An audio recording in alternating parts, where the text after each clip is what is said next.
మత్స్యకారుల గల్లంతు ఘటనపై ప్రభుత్వం వెంటనే స్పందించిందని మంత్రి అచ్చెన్నాయుడు స్పష్టం చేశారు. వైసీపీ హయాంలో మత్స్యకారుల సమస్యలు పట్టించుకున్నారని ప్రశ్నించిన ఆయన మాజీ సీఎం జగన్పై తీవ్ర విమర్శలు చేశారు. జగన్ పచ్చి అబద్దాలు చెబుతున్నారని, 5 ఏళ్ల పాలనలో మత్స్యకారుల సంక్షేమం కోసం ఏం చేశారో చెప్పాలని నిలదీశారు. మత్స్యకారుల భద్రత, సంక్షేమంపై ప్రస్తుత ప్రభుత్వం చిత్తశుద్ధితో పనిచేస్తోందని అచ్చెన్నాయుడు పేర్కొన్నారు.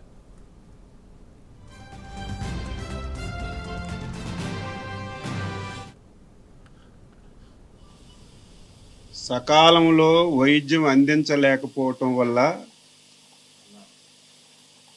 చనిపోయిన విషయం రాష్ట్రంలో ఈ మధ్యకాలంలో చర్చనీయాంశమైంది.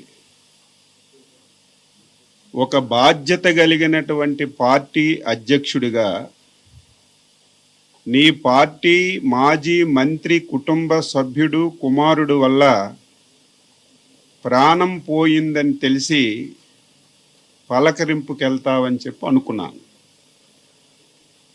కానీ నీ జీవితం, నీ గొడ్డల పార్టీ జీవితం అబద్ధాల పునాదుల మీద పుట్టినటువంటి పరిస్థితి మనందరికీ కూడా తెలుసు.